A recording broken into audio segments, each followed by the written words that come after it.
Welcome to Open Range. I'm your host, Gary Emina. Today we're going to talk to Dane Waters. I had him on here a couple months back. Dane and I have a history going back to the Republican National Convention in 2016 that was held in Cleveland. We don't need to get into that today, but Dane and I communicate once in a while. I follow him on LinkedIn. He's a busy world traveler, works with NGOs and academics.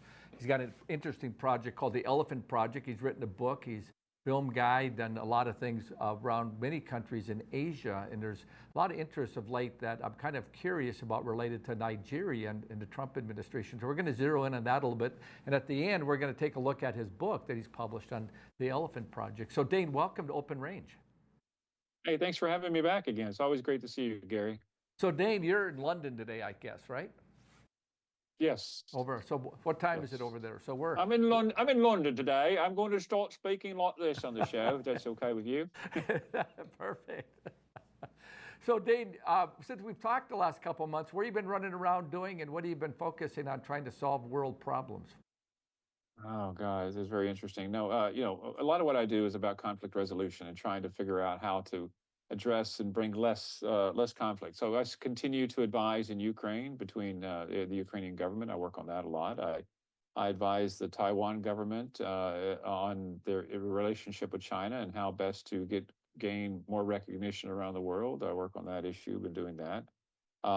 In Europe, I do a lot of work outside of Ukraine. I do it in countries like Bulgaria, the Czech Republic, and others when it comes to issues of a potential Russian invasion. And then South America, I've done a lot of work in Venezuela over the years, way back with recall. So doing some work there to try to advise on that potential conflict. And then we turn to Africa, where I've spent a lot of time in Nigeria dealing with issues there. The world is just complex and getting more complex by the day. So Dane, I know you weren't a big Trump guy, okay? So without getting lost on that, there is so much going on right now, and he operates from chaos. Of course, he creates most of it, but he seems to work his way out and get in the middle of doing some good things. Not always, but walk me through this whole Nigeria thing that he said, hey, they're getting these Christians, and we're going to go in there and straighten that out. And I'm going like, I think the American people are going, I hope not. But give us, you've spent time there, you understand it. Talk to us about what in the world's going on there. Well, listen, Nigeria is a country that has a lot of issues. There's no doubt about it. It's the largest country in Africa as to population and to land, and third as far as land size is concerned. But if you look at Nigeria, it's divided in the north by the Muslim population and the south by the Christian population. And the center part, which is basically what they call the belt, is where there's cohabitation between Muslims and Christians. In West Africa overall, and in Niger in the north, and Mauritania and other places, Boko Haram and an ISIS affiliate are operating in that region and primarily northern Nigeria. And so what's happening, as you've seen in other parts of the world, these extremists, and they are extremists, are going out there and killing people that they don't believe follow their doctrine. And it's not just Christians, because Christians are getting killed, there's no doubt about it, but Muslims are getting killed as well, and people of non-faith are getting killed. So it's a country that is clearly divided between Christians and Muslims. But I will tell you honestly, there's no Christian genocide taking place. It's a matter of just extremist ideology. A lot has to do with ISIS. It's just in there just trying to kill people, no matter who they are, if they don't agree with their ideology. And the other thing I'll say is that because it's a very rural country, a lot of agriculture, you do also have what they call local clan killings. Fulani herdsmen, it's an ethnic group there that where they graze their cattle is of great importance. And then as more and more Christians move into that area and non-Christians move in that area, these Fulani herdsmen, attack just to take their land back. And so it's not a Christian genocide. It's not focused on Christians. There are a lot of issues there. And so when President Trump comes out and says, oh, there's a Christian genocide taking place and we have to go in there and do something, listen, it's just so far from the truth. And, it's important to talk about it. So if you take what's going on and just the tribal mentality, but ISIS being in the mix of it, I mean, they're all over the world, if you will, causing problems and messing up with the Americans. They just hate us. And so if you just take what the president's talking about, I mean, it's something you could get pulled into another Vietnam, couldn't you? Or Afghanistan if you get in the middle of that, I assume.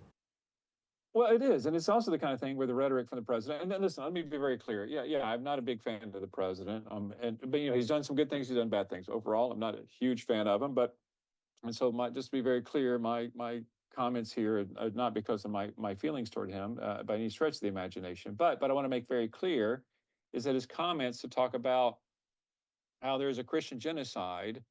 It is an empowering ISIS and other extremists in the region. They're saying, hey, now the president of the United States is paying attention to what we're doing, and we are going to go in there and do more.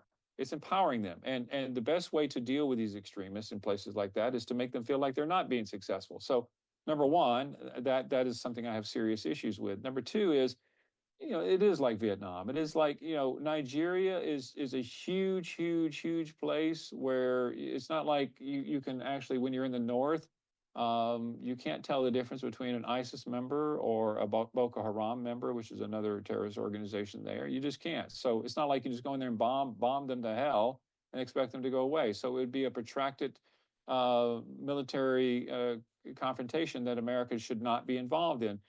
But America has given substantial amount of weapons to the country, and and there's been a lot of intelligence sharing there.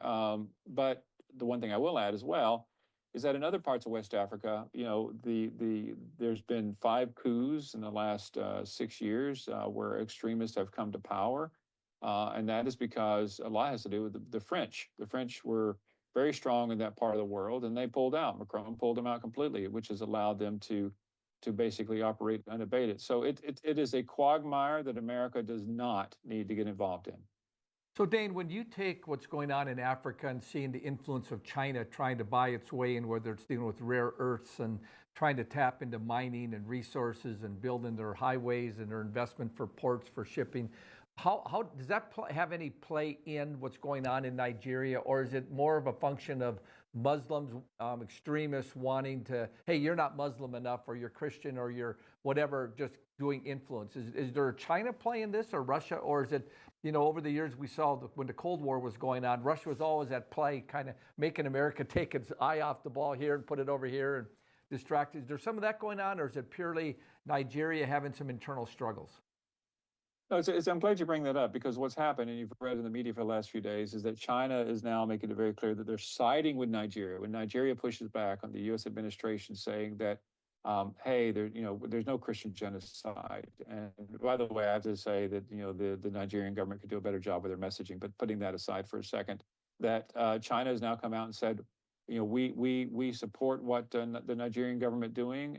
We're going to help the Nigerian government. And so what's happening is that what we're seeing around the world, and one of the issues I have with Trump's foreign policy, is that he's pushing allies or potential allies or strategic allies or potential strategic allies into the arms of the Chinese, because now you have a situation where the Trump administration has made it very clear that, hey, we're going to put you on this list of countries of concerned countries. We're pushing you away, and guess who comes into the fold to take up the slack, and that is China. So it is creating more countries. If you look at the ledger, those countries that want to side with the United States, those countries that want to side with China, it's pushing a lot of countries closer to China, and that in the long term is going to be a big issue for us.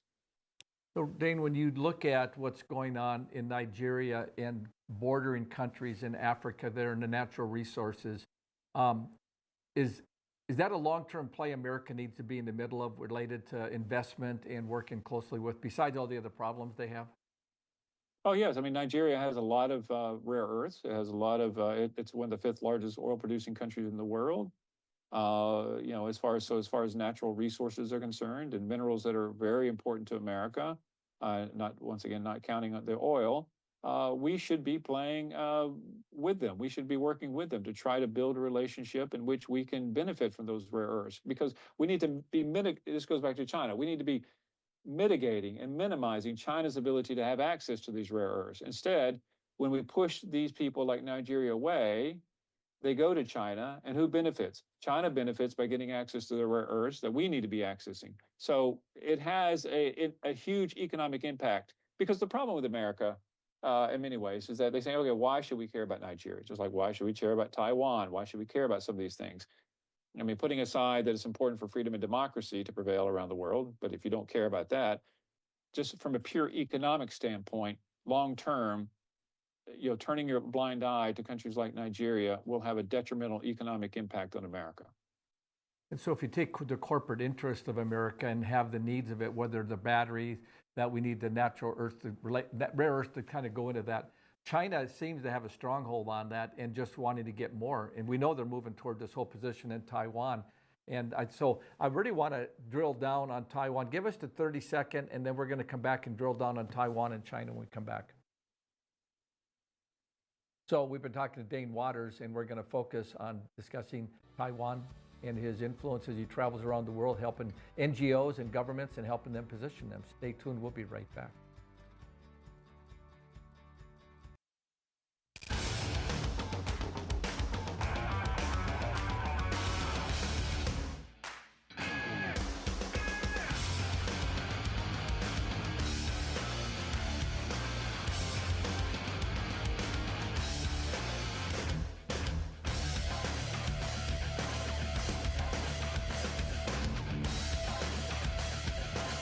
Stop out to our facility, Highway 22 South. Let us build a truck for you. Hello and welcome to the MHA Interpretive Center. It's the perfect stop along the Lewis and Clark Trail and the cultural hub of the Mandan, Hiraadza, and Arikara Nation. Nestled along the shores of Lake Sagaguia in Newtown, North Dakota, 1 mile west of the Four Bears Casino. You can enjoy amphitheater performances, art exhibitions, and educational workshops utilizing our Living Cultural Center. Enjoy some coffee, browse our gift shop, and learn about the original people of this land. Learn more at mhanation.com/interpretive center. Welcome to Arrowhead Cleaners. Newly renovated, modernized, and ready to make your cleaning needs hassle-free. From commercial and residential wash and fold laundry services to the latest in professional dry cleaning techniques, we are dedicated to your unique needs, offering alterations, fabrications, and even custom hat making. So whether you're a busy professional, a family on the go, or even a rodeo champion, Arrowhead Cleaners is here to take your things from messed up to dressed up. Now celebrating our 64th year in Arrowhead Plaza. Home on the Range offers a nurturing place for teens who may have just come from an unsafe or traumatic environment. Here, they receive therapy and education services centered around animals, and the surrounding nature provides opportunities for work, fun, and healing.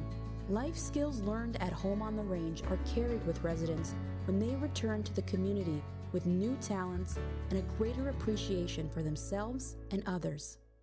Are you dealing with arthritis, nerve and back pain, dry skin, or superficial wounds, but found no relief? Give Stewart's Natural Health a try. For over 4 decades, Stewart's Natural Health has been helping people and animals with herbal and natural oil lotions, ointments, and creams with a mission to help you relieve pain and feel your best using the power of nature. Discover the safe, drug-free solution to your pain, guaranteed or your money back. Visit stewartsnatural.health today. West River Equipment of Mandan is here to help you maintain peak productivity in your operation. As an authorized dealer for many high-quality equipment lines, we have the new and used equipment it takes to make your farming, ranching, or construction operation profitable and efficient. West River Equipment also has the parts on hand and the experienced technicians in our shop to get your equipment back in action fast. Find what you need at West River Equipment on Old Red Trail in Mandan.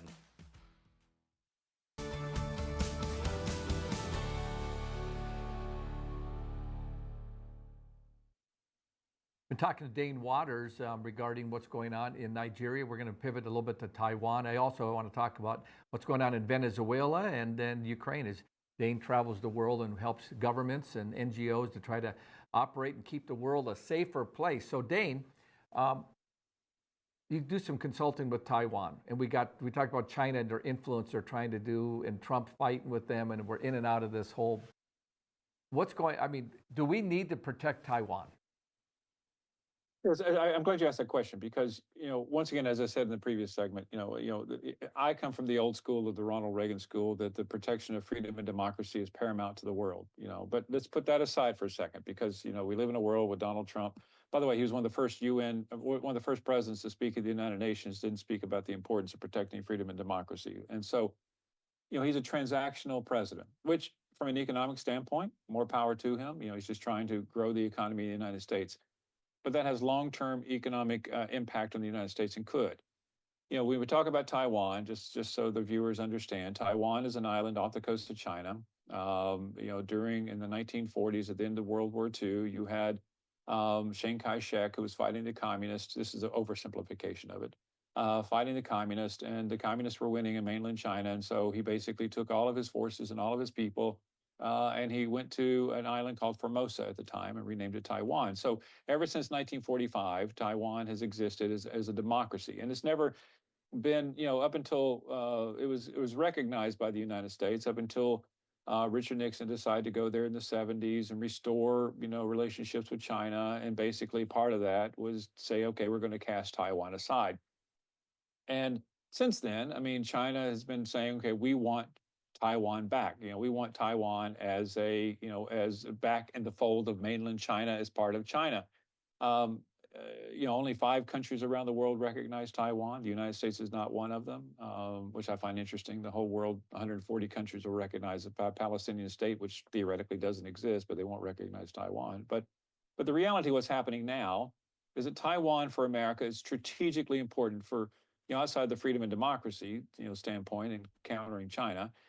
Number one, it is hugely important when it comes to the chips that goes in everything from our strategic weapons to our cars to everything that that we care deeply about. If China takes over Taiwan, they will have control over the chip factories there, which they then can charge exorbitant tariffs and rates, whatever they want to do.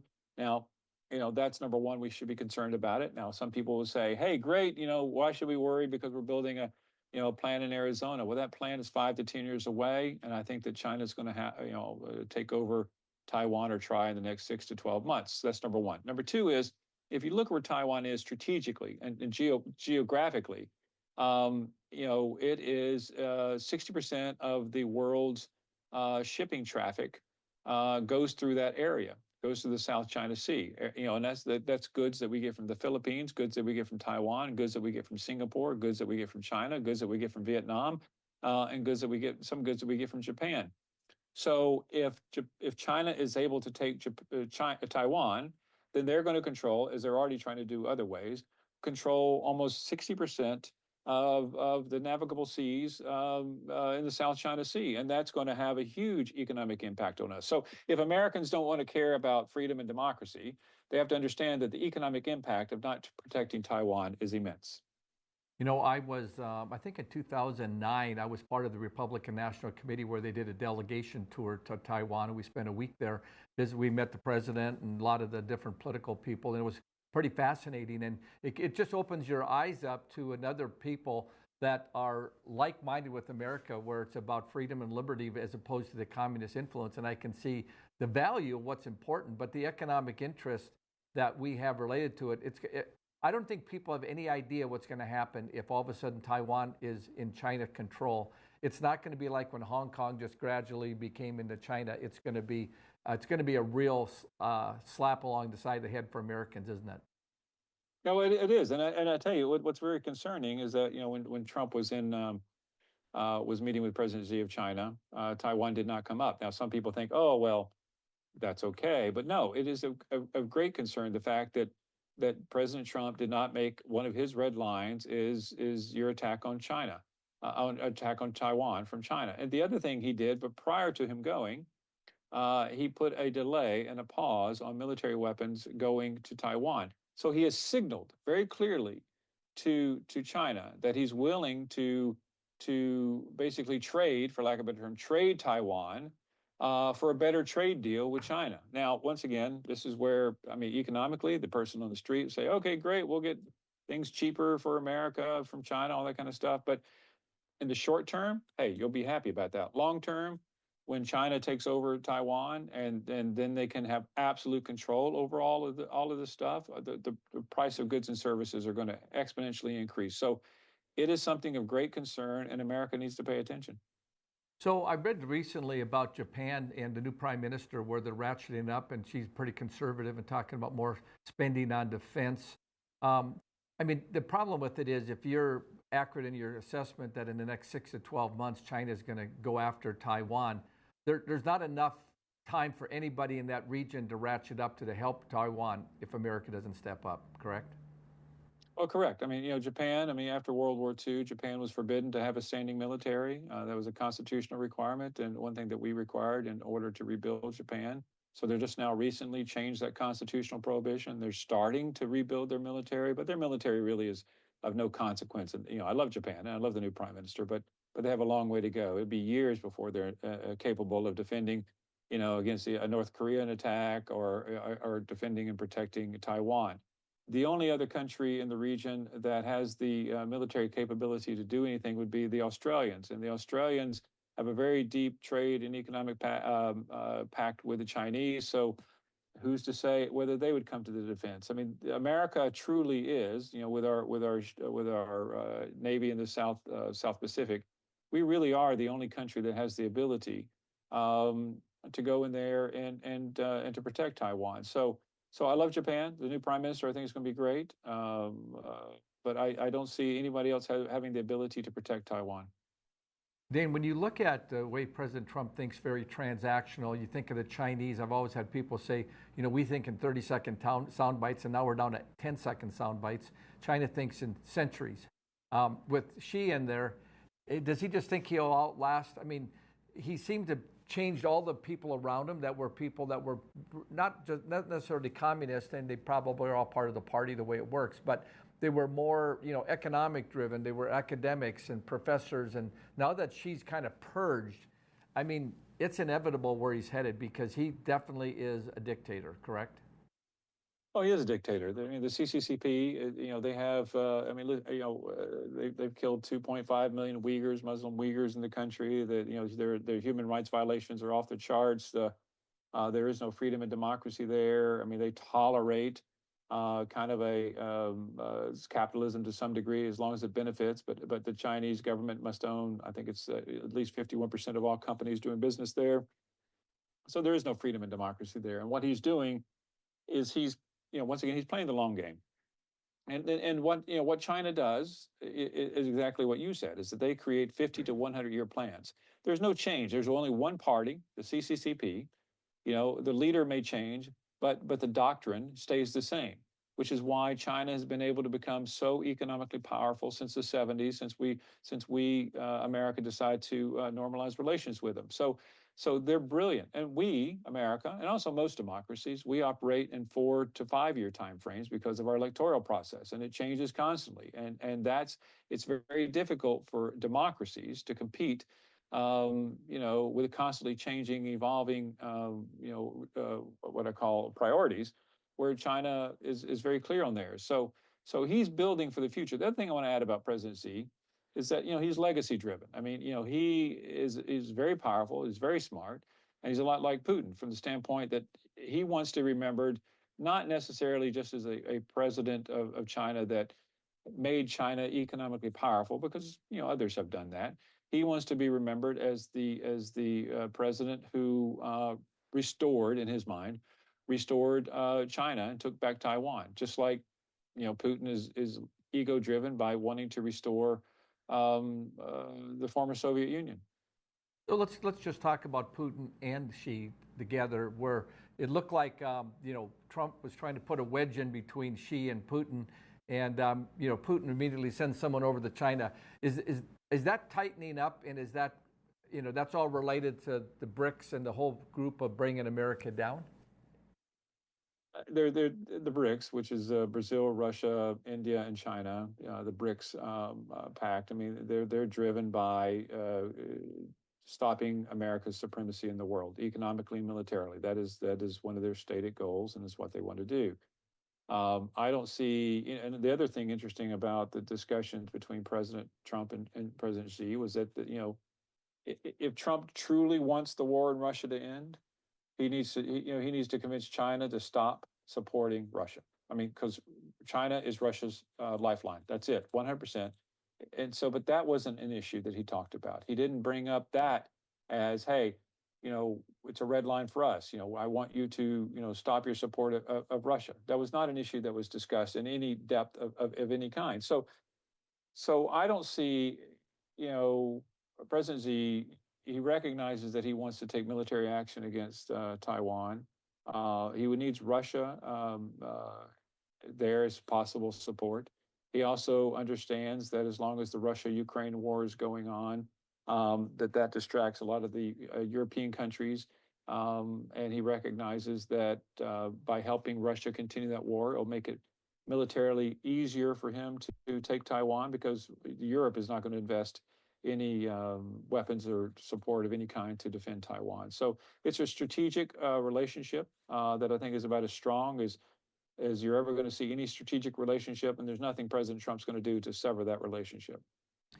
Dane, we're going to go to the break. When we come back, I want to talk a little bit about Ukraine, because you're doing some work over there as well. But also, I want to shift to the southern hemisphere in South America and talk about Venezuela, because obviously that would go a long way to distract Americans in that regard. So we've been talking to Dane Waters. I'm your host, Gary Emmett. Stay tuned. We'll be right back.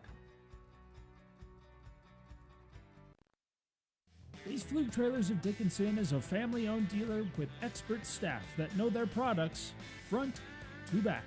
We stock over 150 units of all types and can custom order a trailer with the unique features and capabilities you require for brands you can trust. Our experienced service team is the reason we're also the best place to have your trailer customized or repaired. Count on Base Flug Trailers of Dickinson to keep you hauling. Come on in and experience small-town hospitality and the personalized care that makes car buying a pleasure. We know that every journey starts with the right car. Whether it's school drop-off, weekend road trips, or your daily commute, we have the right vehicle for you and your family. With trusted brands, affordable prices, and a team that treats you like family, finding your next car has never been so easy. We pride ourselves on personal attention and quality service. Bassett Motors, where our customers send their friends.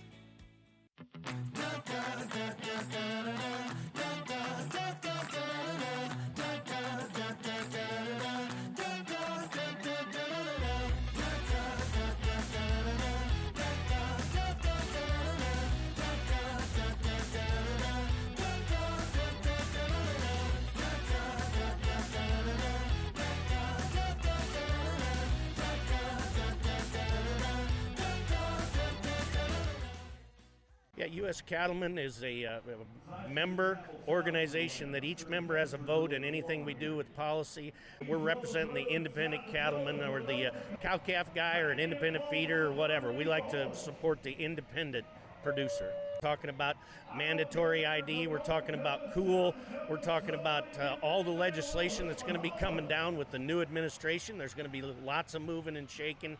So always check us out at our website, uscattleman.org. I'm $27,000 in credit card debt. Okay. You have to radically do something different, because if you keep doing what you've been doing, you're going to keep getting what you've been getting. Now's not the time to be doing math. The time to be doing math was when we didn't go into $200,000 of debt. If you are freaked out and you're stuck in these debt payments and you think it has to be a part of your life, it doesn't.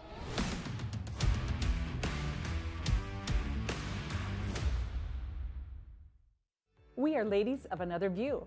Join us every weekday morning at 9 o'clock a.m. as we discuss the big topics from North Dakota, the nation, and around the world. We chat with everyone from celebrities and medical professionals to politicians, local business owners, and neighbors about the topics and stories that affect all of us.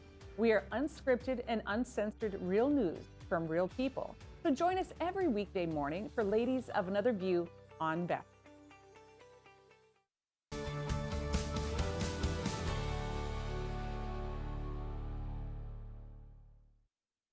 Welcome back to Open Range. We're talking to Dane Waters, who works on all the continents for the most part and does a lot with NGOs and governments. And we've been talking about Nigeria and China and Taiwan.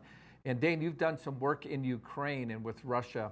there's been the talk of where there's been some progress made where the Ukraine's with their shooting down with drones the idea of attacking the infrastructure in Russia, getting after their energy fields and causing disruption. Is that enough to get Putin to back off a little bit and get him to the negotiating table?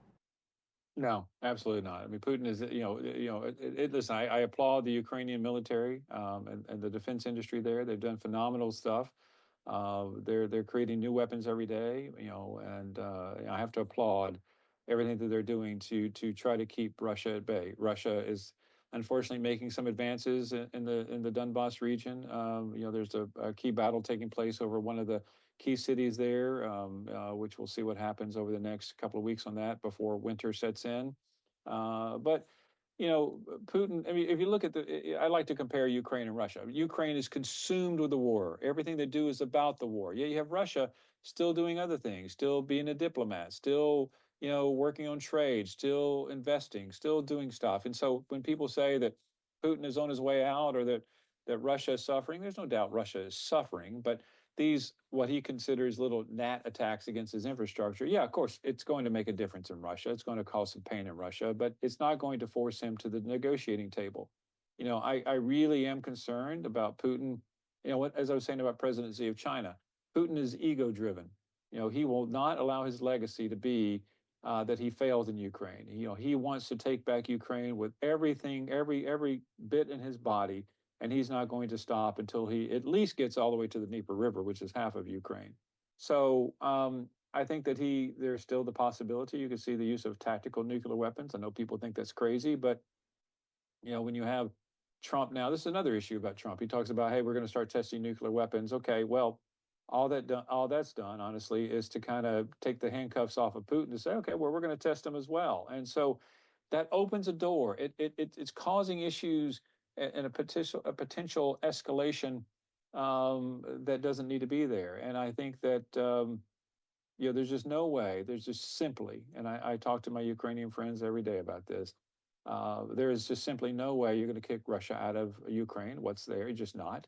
They're going to have to accept that the territory that they've taken is going to be Russia, which sets up a huge problem with around the world as far as meaning that it's okay as far as territorial integrity is concerned. It doesn't matter that bad guys can come in and take whatever they want, and no one's going to stop them. So it's a horrific war, and I think I really wish America would pay more attention. And honestly, what's frustrating, I was looking at both Fox and CNN the other day. Hardly is there any mention of Ukraine anymore. Rarely is it even mentioned, and it's still one of the bloodiest wars in the last century. Dane, I worry about the MAGA movement, that it's so focused on only America, and they think the shores and our boundaries of our borders, north and south, and the oceans are going to keep us safe and let us keep being happy people living the life we have. If we don't get our head out of the sand like an ostrich, we're going to have some problems in the near future, aren't we? Well, we absolutely are. I mean, I know. I think at one point in time, Donald Trump said, why should we be concerned about Russia? Because, we have the giant ocean between us and Europe. I mean, the reality is, their ICBMs can very easily get to the United States. China's ICBMs can get to the United States.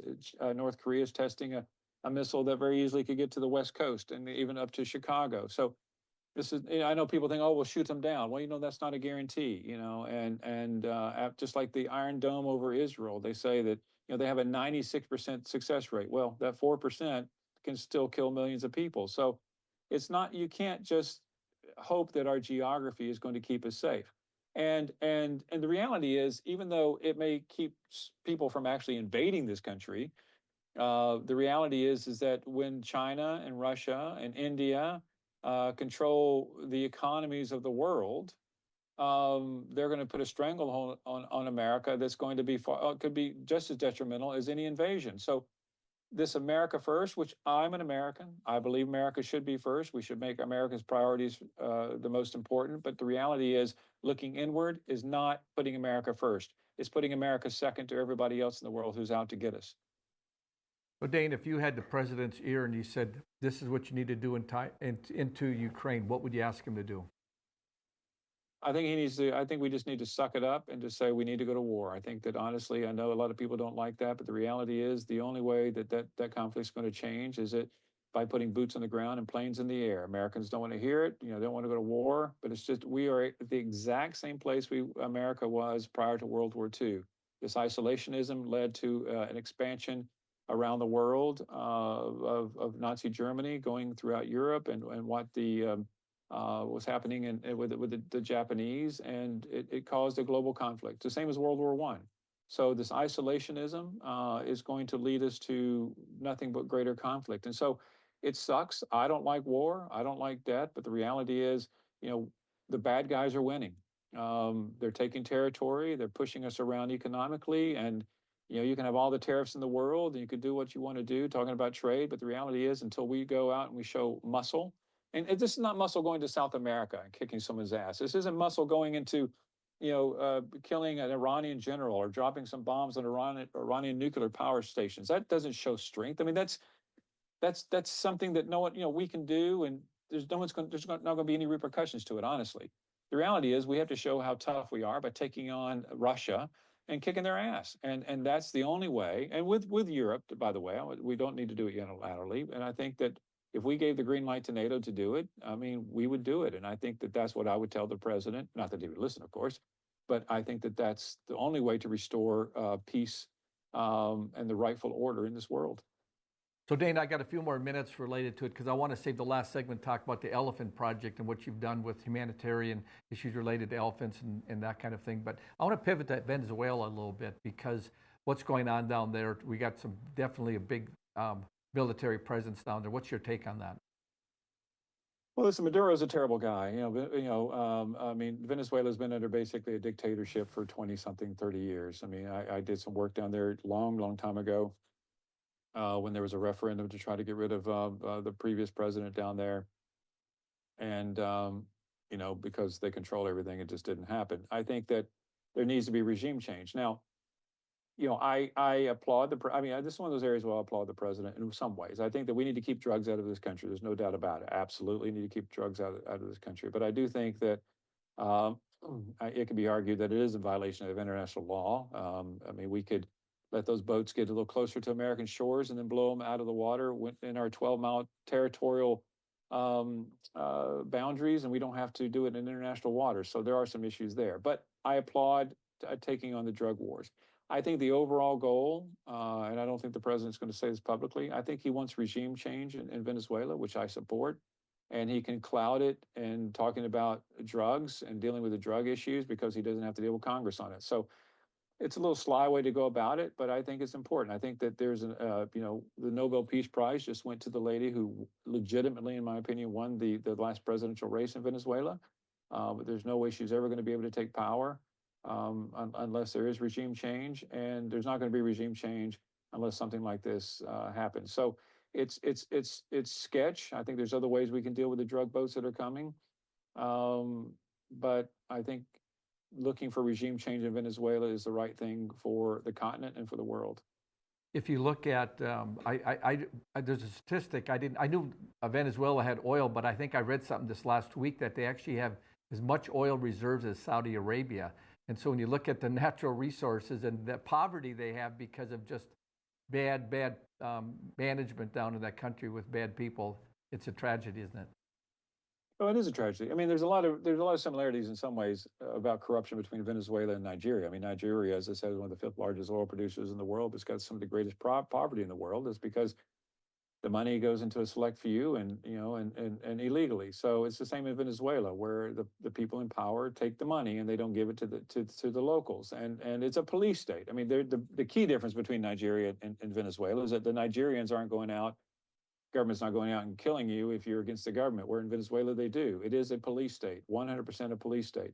And also Venezuela has a very strong relationship with China. And actually, they owe a substantial amount of money to China in many ways. So China is going to defend it. So by us picking this battle in Venezuela, we have to understand that there's, to some degree, there will be a proxy war with China, which once again, I applaud. But it's, it is sad. I mean, if you look at South America, Venezuela is one of the poorest countries in South America, and that is and is one of the wealthiest as far as oil and other natural resources. But once again, when you have a dictator who controls the money and takes all the money and doesn't give it to the people and controls them with an iron fist, you're going to see that, and that needs to change. I think what's interesting, I've gotten to know a number of gentlemen from Venezuela who was doing oil work up in the Bakken, our oil patch up here. They came in because they had worked in the oil fields down there, and there's no opportunity. So they're up here in America working, trying to make things work. And it's always a challenge in that regard.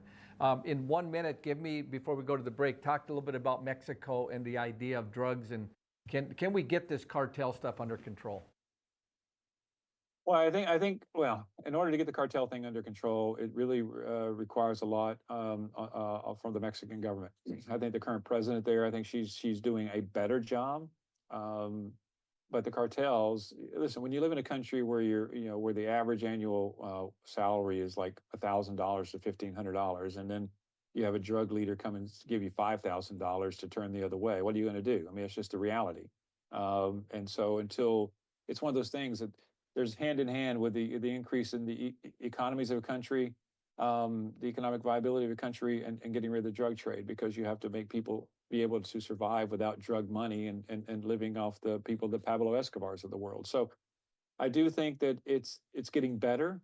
I think that I do think that President Trump's hard actions with Mexico have pushed them to do more, and so I applaud him on that. But the reality is it's going to be a slog. But then we talk about in this country, we have to do more in our country to try to, within our borders, to try to stop people wanting to do drugs, it's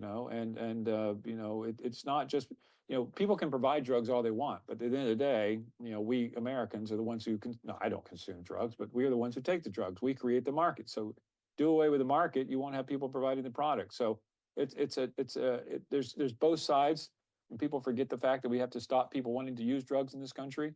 But the reality is, Mexico's doing a better job. But sadly, I do think that the president of Mexico, the more she does, the more the crosshair she is of the cartels, and I do fear for her, but I think she's doing a much better job.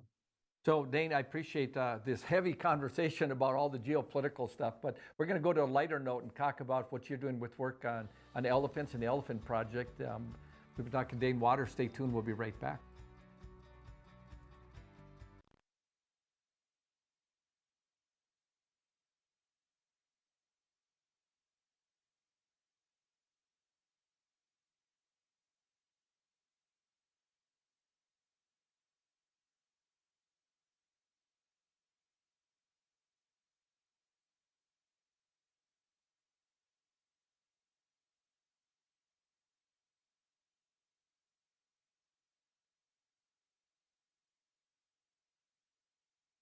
Arrowhead Cleaners. Newly renovated, modernized, and ready to make your cleaning needs hassle-free. From commercial and residential wash and fold laundry services to the latest in professional dry cleaning techniques, we are dedicated to your unique needs, offering alterations, fabrications, and even custom hat making. So whether you're a busy professional, a family on the go, or even a rodeo champion, Arrowhead Cleaners is here to take your things from messed up to dressed up.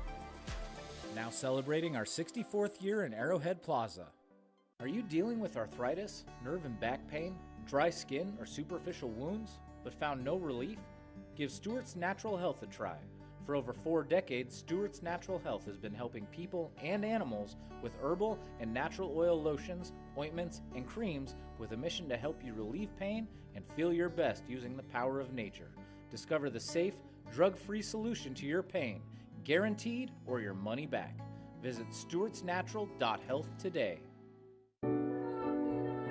We are the St. Mary Sisters. We are building a new facility here in Bismarck, North Dakota, for the sake of training young women to be courageous teachers in this state. The sisters will educate the younger generation to be fully alive through truth and discipline. The sisters' life of devotion and joy will make a positive difference in your community. Check out what we're up to, see what's going on, and join our mission to make a difference in the lives of the children of North Dakota. Ashley, North Dakota is where life moves a little slower, but never gets dull. From hunting, camping, and fishing to safe streets where kids can be kids, this is the best of small town living. And Ashley offers everything you need, from healthcare to hardware to countless ways to stay active. Here, we've invested in our future with major upgrades to roads, parks, and education. Whether you're here for the day or here for life, you'll find Ashley's where you ought to be. There's never been a better time to rediscover the style, reliability, and all-season, all-terrain fun of the all-new Nissan lineup at the new and improved Ryan Nissan. Whether it's the sleek and stylish Murano, the adventure-ready Pathfinder, or the reimagined, ready-for-anything 2026 Rogue, the all-new Ryan Nissan has the vehicle of your dreams at a price perfect for any budget. It's time to rediscover your passion for the road. It's time to rediscover the all-new Ryan Nissan, engineered to endure.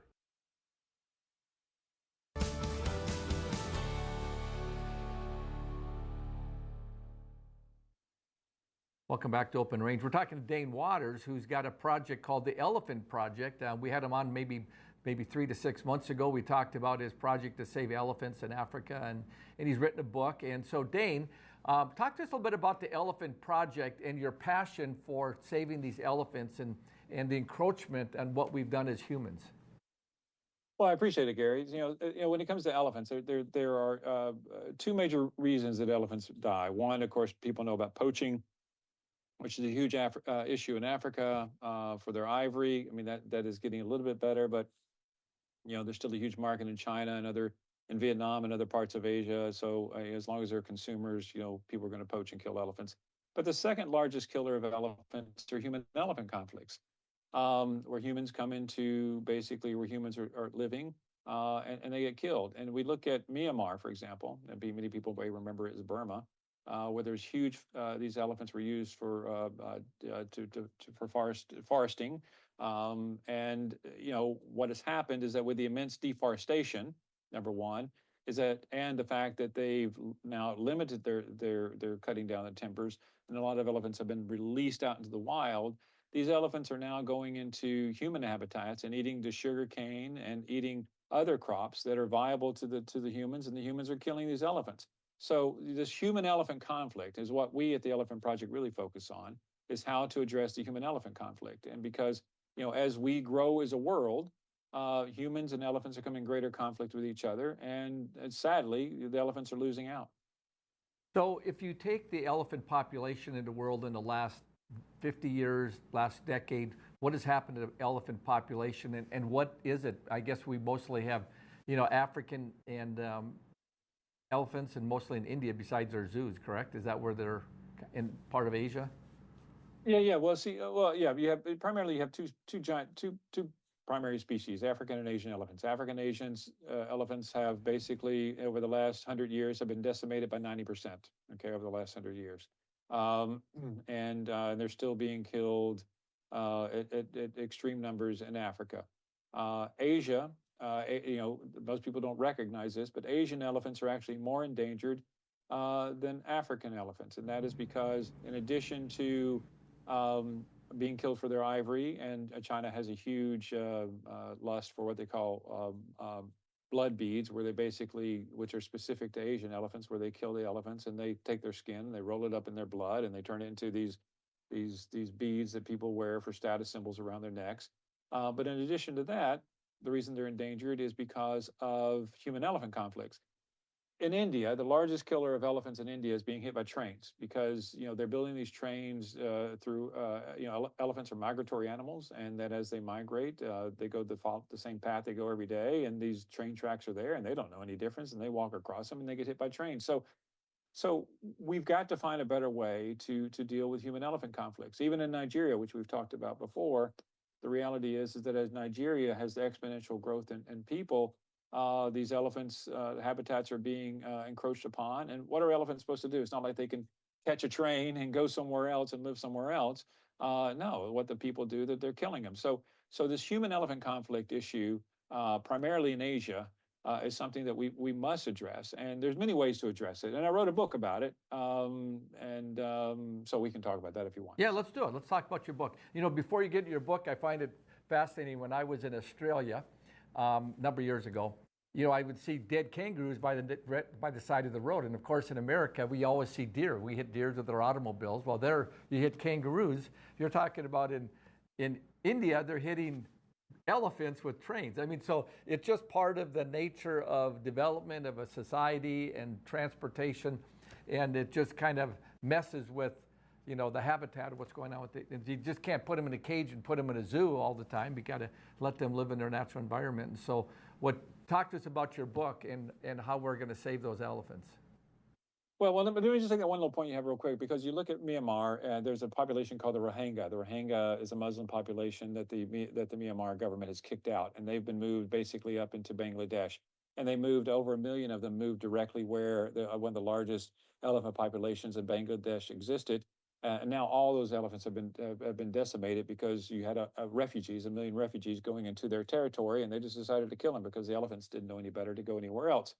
But as far as the book, as we talked about, deforestation is a huge issue in Myanmar, and these elephants, once you take away their home, where are they supposed to get food? So I wrote this book called Bella Bagan. It's about a baby elephant called Belle, whose mother and family realized that, hey, our home is gone. They've cut down all our forests. We have nothing to eat. We can't do anything. So what do we do? So this is about the journey of Belle and her mother going throughout the hills of Myanmar, the rivers of Myanmar, the ocean of Myanmar, through Bagan. Bagan is a very magical, mystical place, Myanmar, as they search for a new home and they search for a place that's safe and secure. And they end up in a place called Bangale. Bangale is a sanctuary where other elephants from around the world, around Myanmar, have gone to be safe and secure. And as you can see on the screen, it's a stunningly beautiful place. But Bella Bagan basically talks about the importance of protecting our forests, because people don't recognize is that when you cut down these forests, and I'm a home builder. I used to be a home builder. I understand you have to have wood, but the reality is, these have consequences. And when you take away, in this case, elephants' habitat, where are they going to go? And as they go, once again, they try to find food. They invade villagers' sugar fields, and they're run off, and then eventually find a home. But this is about helping people understand the importance of protecting elephants and also in protecting the environment. So Dane, one thing I'm going to try to do for the viewers out there watching Open Range, I'm going to try to buy about 20 of these books. So some of you viewers out there, if you get to Bismarck, find a Beck studio. I'll have some at the front desk that you can pick up. It might take me maybe a month to get this done, but maybe we can get it all done before Christmas and get some of those books on the counter. So Dane, where do these come from? Are they Amazon, or how am I going to buy these books? Well, you can order them on Amazon, but you can also, if you go to Ingram Spark, if you go to our website and you click on the link at our website, it's the best way to order it, because you can get it quickly, more quickly than going through Amazon. It's unlimited supplies if you go to the website, and there's greater support for the Elephant Project by buying it through. So go to the elephantproject.net, not .com. Be very clear, the elephantproject.net, and look at the button for Bella Bagan and order the book. That's the best way to get it. But if you don't want to do that, you actually can go on Amazon and order it as well. But anybody who makes a more than $100 donation to the Elephant Project, we will send you a copy of the book as well. So if you go to the elephantproject.net and you make a donation of $100 or more, we will send you a copy of the book. So this Elephant Project is also a 501c3, right? So it is a nonprofit to help support the cause worldwide related to these elephants. Is that correct? It is. It's a 501c3. Your donations are tax deductible, and it's Christmas holidays. I mean, it's a book that I really do believe would be great for the younger generation, because the reason we wrote this book is it really is for people that are young adults young children that are from 4 to 8, because it helps parents teach them about the importance of protecting elephants, teach them about the importance of protecting the environment and the relationship between the two. And so what we do with these proceeds is that we do things in Myanmar. There's been a coup there, so what we do there has kind of been limited lately because of the coup in Myanmar. But we build fences, and we did a documentary called Both Sides Matter, and we show where we build fences so these elephants can't raid the crops, and they're forced to go to other areas to eat, because both sides do matter. You have to this isn't like an animal welfare thing where humans don't matter. I mean, listen, humans have got to survive as well. But there is a way for elephants and humans to coexist. and that's what we really focus on. So Dane, give us just a couple elephant facts that would be helpful. So I'm a grandpa and I get this book and I talk to my grandson who's now 6. And I'm going to read it to him over Christmas or Thanksgiving. Give me some facts that I can pass on to him about these elephants. Because they're so big, but they're so adorable. You know, that's what's interesting about an elephant. It's not like a lion that, you know, you feel it's going to tear you apart. Now, obviously, elephants are fairly dangerous as well, but.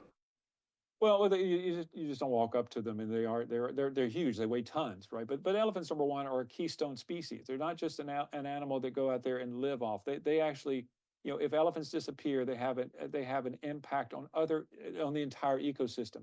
You know, for example, I mean, they go out there and what they do as far as in Africa and Asia. One fact is that they're a keystone species, which means that by them rubbing against trees, by the fact that they are animals that migrate, they carry seeds of trees to other locations like birds do, right? They carry other important parts of the environment, of the geography where they are, to other parts that are important, and so they basically keep the forest alive. When they in Asia, where they basically eat primarily the forest, what they do, they also are able to create the density, take down the density, which allows other foliage to grow deeper down into the forest. They're the only animal that can do that outside giraffes, because they can get up on their hind legs and they can reach up and they can eat higher branches. So they are a critical animal when it comes to ecosystems. And so I think that's the most important thing you can tell your grandchildren, is that, you know, these aren't just beautiful, majestic animals. They are animals that are critical to the ecosystem for other animals to survive. And, you know, they make paths for other animals to exist. They don't have any natural enemies. I mean, it's not like lions and tigers and bears go after them and kills them. But you know, they are respected by the animal world because the rest of the animal world understands that they're critical to their survival as well. So Dane, I appreciate you coming on, and I'm going to have you, I'm going to go to the elephantproject.net, and I'm going to order 20 books so the viewers out there can come pick them up for holidays for your grandkids. And of course, you can actually buy it yourself or even make a $100 donation to the elephantproject.net that we have on the screen there. And Dane, we appreciate what you're doing for fighting for liberty and democracy around the world, but also what you're doing for elephants. So thanks for joining us today. Well, thank you. And listen, Gary, what you do every single day is amazing as well, because you really do believe in providing information to the people, and we need more information to the people. So I applaud you as well.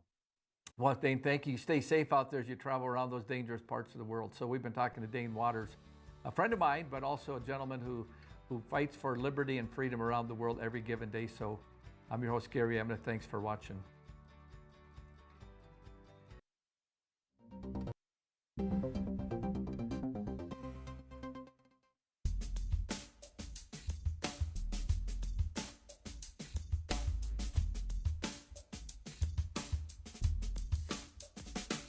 Come on in and experience small town hospitality and the personalized care that makes car buying a pleasure. We know that every journey starts with the right car. Whether it's school drop-off, weekend road trips, or your daily commute, we have the right vehicle for you and your family. With trusted brands, affordable prices, and a team that treats you like family, finding your next car has never been so easy. We pride ourselves on personal attention and quality service.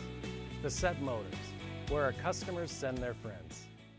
Hey y'all, it's Trent on the loose. Join me on the trip and unearth the stories on how we maintain a domestic supply of food and fuel for future generations of American citizens like our forefathers did. Welcome to Arrowhead Cleaners. Newly renovated, modernized, and ready to make your cleaning needs hassle-free. From commercial and residential wash and fold laundry services to the latest in professional dry cleaning techniques, we are dedicated to your unique needs, offering alterations, fabrications, and even custom hat making. So whether you're a busy professional, a family on the go, or even a rodeo champion, Arrowhead Cleaners is here to take your things from messed up to dressed up. Now celebrating our 64th year in Arrowhead Plaza.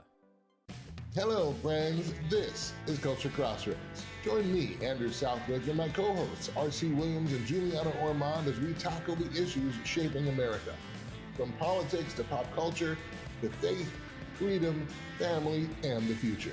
From a faith-based conservative perspective that you won't get anywhere else. We stand at the intersection of faith and freedom. This is Culture Crossroads.